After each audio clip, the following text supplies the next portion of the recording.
Welcome to the Bible and Science. This is Dave Prentice. I'm a retired public high school teacher, certified in all branches of science and math.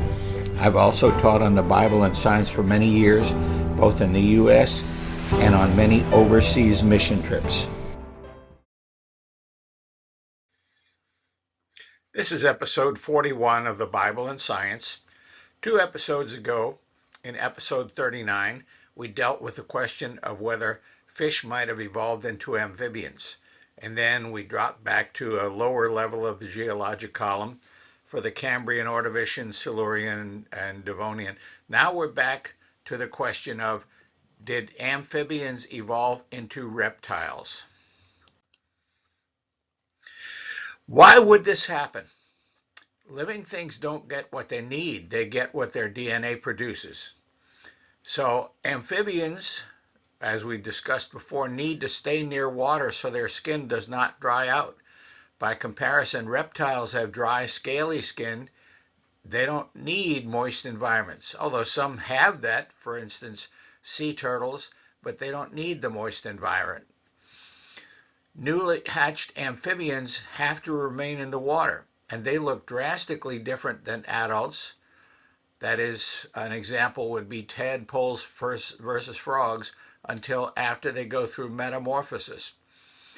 Reptiles, on the other hand, newly hatched reptiles are just a miniature version of adults, and they can eat what the adults do right from the very beginning. Back to amphibians, they have to remain in the water, and they breathe through gills until their lungs develop, but reptiles breathe through lungs from the very beginning. Most amphibians fertilize externally. The female lays her eggs and the male comes along and just sort of sprays his sperm, whereas all known reptiles fertilize internally. And the amphibian eggs are gelatinous. They have to remain moist or they'll dry out. Reptiles have leathery or hard amniotic eggs. Perhaps you've seen chicken eggs or lizard eggs or anything like that. They don't need to remain moist. So why do they have all of these features? The amphibians on one direction and the reptiles in the other direction? Because it's encoded into their DNA. But here's something that you might not have thought about. The eggs. The amphibian egg just has a few divisions in it: jelly capsule, vitelline membrane, perivitelline fluid, a yolk plug, and then the embryo on the inside. Compare that to a typical amniotic egg of a crocodile, but they're all like that. They have a bunch of different divisions. You got the egg shell, which is hard and brittle or leathery. You have a yolk sac. You have the yolk containing nutrients. You have vessels. You have amnion and chorion, and there's an air space, and there's an allantois, albumin, which is the egg white, the amniotic sac, and then the embryo itself, and then the amniotic fluid. So typically an amphibian is going to have about 5 divisions in its egg, where a reptile is going to typically have at least 12 divisions. So you may have heard, if you've read about this before, that one of the major steps of evolution was the invention of the amniotic egg. No, amphibians didn't invent anything. Reptiles didn't invent anything. They each have the type of egg they do because of their DNA. And then if one evolved into the other, there should be something with an in-between type egg. There's nothing known. Nobody's ever proposed anything that's in between the amphibian egg and the reptilian egg. So imagine the number of mutations for even one female amphibian to change so that the eggs that she laid are now amniotic instead of gelatinous with all of the new features. I would say, and if you disagree, send me a message. I would say there are too many features for amniotic eggs to evolve one step at a time. And then all of these things are happening because of random mutations. All of them enough of them are going to have to take place in one specific female at one specific time and place in order for her modified eggs to work at all, to be functional. If not, there would be no next generation, no transition. And meanwhile, at the same time in the same place, there's going to have to be a little boy who's evolving into a reptile. Amphibians reproduce externally just by spraying the sperm, but reptiles fertilize internally, that is, sexual reproduction. So she's going to have to acquire a great many mutations to produce this kind of egg, and then the little boy is going to have to acquire a great many corresponding but complementary mutations where he can fertilize this kind of egg. But then he's got to live at the same time and the same place at her, and the little boy that's evolving into a reptile has got to look at this little female who's evolving into a reptile and kind of go, hubba, hubba, and decide, let's do a different method of reproduction than any of my ancestors have ever done. I think that there are too many features for amniote eggs to evolve one step at a time. It had to be all at once. So the reptiles, amphibians are supposed to have evolved into reptiles. Where are the earliest reptiles on the geologic time scale? Well, you had the Anthracosaur amphibians up to dated around 300 million years ago. And then you had Seymoria, which were amphibians from about 280 to 270 million years. That's the first appearance is 10 million years after an undisputed reptile. Diadectes appeared in the fossil record 290 to 272 million years ago, which is 10 million years before Seymoria. And then Hylonomus, which is an undisputed reptile, it appears 315 to 312 million years ago, according to the geologic timescale, which I don't buy. But Hylonomus, the reptile, had to be here 25 million years before its amphibian ancestor Diadectes. I don't think that's plausible. If you believe things started out disorganized because there was no God involved, then you have no choice but to believe in evolution. If you refuse for the possibility of some intelligent influence outside of nature, you get no choice. You have to believe in evolution. Now, if on the other hand you say there could be some sort of a God, an intelligence outside of nature, then you're willing to allow for the possibility living things could have been brought into existence in a complex condition. If you believe in evolution, initial disorganization, you're going to interpret the strata, the rock strata, as time periods allowing hundreds of millions of years for evolution to occur. If instead you are biblical creationists, such as I am, then you'll say the suites of fossils that identify the geologic strata can be reasonably interpreted as representing ecological communities rather than time periods.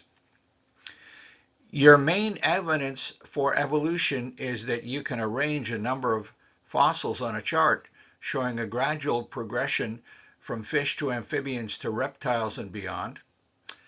But if you're not committed to that, you would recognize that the physical features of every living thing depend on the contents of DNA. And most DNA mutations are harmful. There would be so many mutations required in the DNA of the evolving ancestors, it would be very, very difficult, if not almost impossible, for them to survive. I'm not saying every mutation is harmful, but the vast majority are. So there's a classification system that's been in use for several centuries, named after Linnaeus, the famous naturalist. This system is still recognized by most everybody, although there are some subdivisions and so forth in more recent versions. But According to the Linnaean classification system, the highest category in common use is the kingdom, followed by the phylum, class, order, family, genus, and species. So what is a genus? What is a species? They're defined by the ability to interbreed. The members of the same genus can interbreed, or certainly the members of the same species, maybe not the genus. But how can we confirm this? We can't do breeding experiments on fossils to confirm that they really belong to the same genus and species. Living things, yes, we can do that. So the higher categories, the kingdom, phylum, class, and order, those are called higher taxa. The lower taxa, from taxonomic, are the family, genus, and species. So each division can also be divided into subcategories. Humans, for instance, belong to kingdom Animalia, phylum Chordata because we have a spinal cord, and within that we're in subphylum Vertebrata, class Mammalia, order Primates, family Hominidae, genus Homo, and species Sapiens. You could also have superorders and infraorders and so forth, but that's the basic classification system. So this is one of many ways used to divide class Reptilia into subcategories. The subclass in class Reptilia would include the anapses, which are the stem reptiles and the turtles, the Lepidosauria, the Archosauria, which is going to include the crocodilian type things, and the dinosaurs, the two orders of dinosaurs and an order of flying reptiles, the Parapses, which were the fish-like marine reptiles, Arioscelidia, which would be lizard-like reptiles, and Euryapsidas, which include the marine reptiles with paddle-like limbs, like we would consider that maybe this is what the Loch Ness Monster looks like. The synapses are supposedly the ancestors of things like the dinosaurs. So what do scientists say about the fossil record? This is from Dr. Stephen Jay Gould, the late Dr. Gould of Harvard. He hated when creationists quoted him, but his material was so good. He was arguing for punctuated equilibria, sudden jumps in the history of life rather than slow, steady, and gradual. He said the extreme rarity of transitional forms in the fossil record persists as the trade secret of paleontology. The evolutionary trees that adorn our textbooks have data only at the tips and nodes of their branches. The rest is inference, however reasonable, not the evidence of fossils. Paleontologists have paid an exorbitant price for Darwin's argument, which is gradualism. We fancy ourselves as the only true students of life's history, yet to preserve our favorite account of evolution by natural selection, we view our data as so bad that we never see the very process we profess to study. Well, both sides, creationists and evolutionists, agree that proposed transitions are extremely rare. Initial disorganization says they simply haven't been found yet. Initial complexity creation says they're not found because they never existed. So how many missing links are there? Almost all of them. There are about 250,000 fossil species that have been identified, and at most a few dozen have been proposed as transitions. Neo-Darwinism says the transitions were not preserved because the process happened too slowly. Punctuated equilibria says the transitions were not preserved because the process happened too fast. Initial complexity, creation, says the transitions were not preserved because they never existed. What's the common thread? The transitions were not preserved. So let's think about some characteristics of the fossil reptiles. We'll get to the dinosaurs on the next episode. There were four major types of skulls. The anapses didn't have any openings behind the eye. The synapsid had one opening behind and below. The euryapsids had one opening behind and above, and the diapsids had two openings behind the eye. Okay, the physical characteristics of the skull, including the number and placement of the openings, are determined by DNA. The arrangement is supposed to be the result of multi-million year sequences of beneficial random mutations.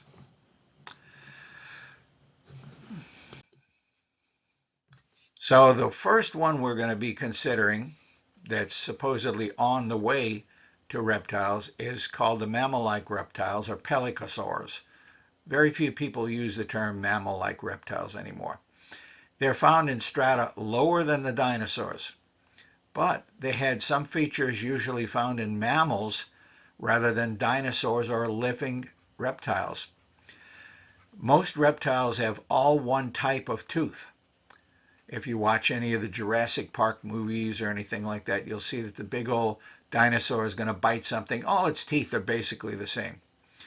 But in the pelycosaurs, which have supposedly a more advanced arrangement of teeth, they had differentiated like teeth, like you do. You have molars, premolars, incisors, cuspids, and so forth. The pelycosaurs had what is considered the more advanced mammalian type arrangement. However, they're found early in the fossil record, much earlier. They also had a larger dentary bone in the lower jaw, and then the other lower jaw bones were smaller. Their skulls had a single opening, they're called synapsids, behind the eyes as compared to two openings, diapsids, behind the eyes as in dinosaurs. So what's the position on the geologic timescale?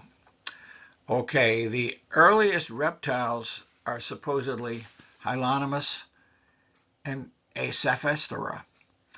But then when you get to the dinosaurs, first you have mammal-like reptiles, pelycosaurs. They're supposedly much more advanced, much more moving in the direction of mammals, which are supposedly the most advanced things.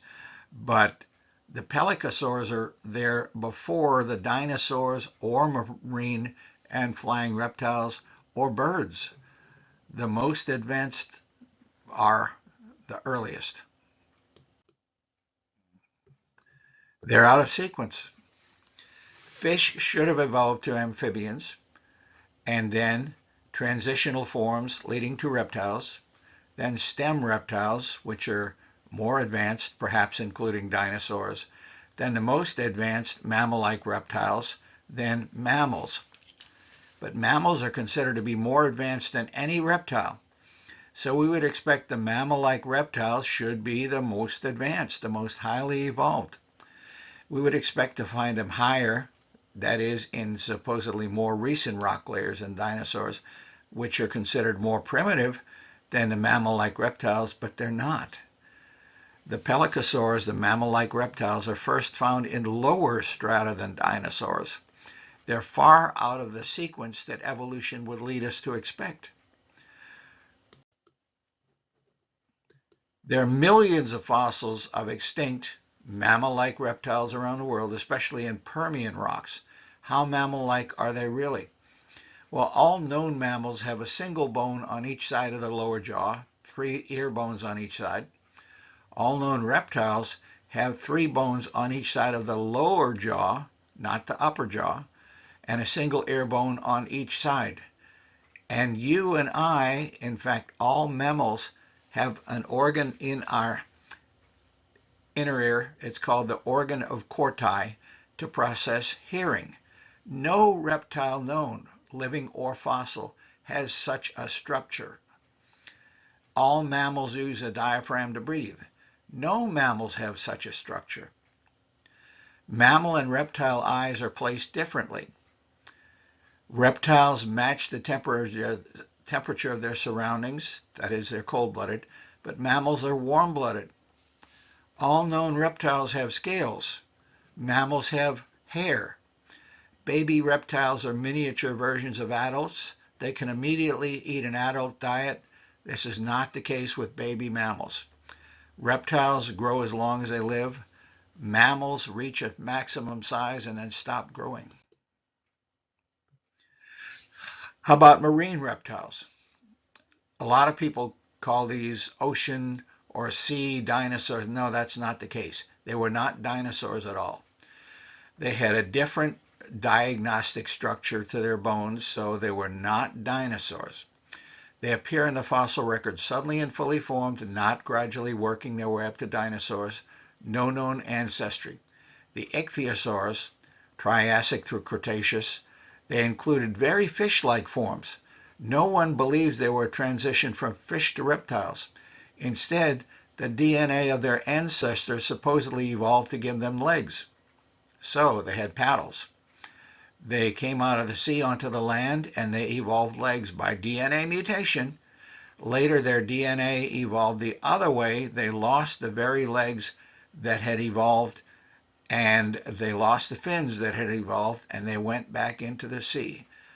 I think that's a really great story. Nice made-up story.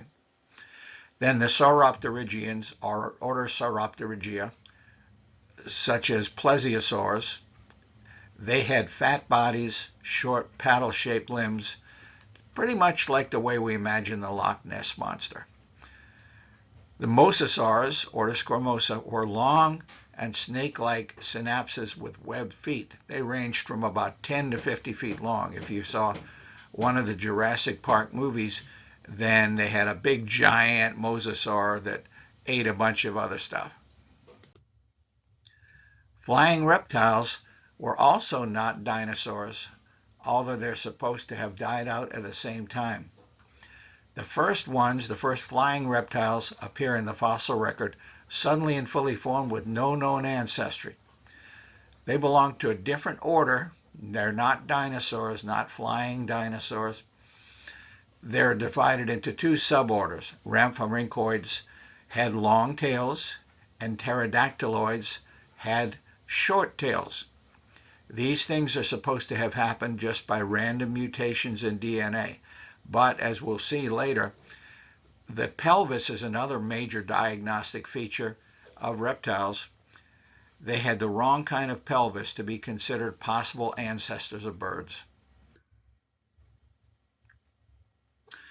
So we'll get back to this next time, and we'll cover more on the dinosaurs, more on the other extinct reptiles, and I am fully persuaded these things did not evolve, so I'm hoping to persuade you of the same thing.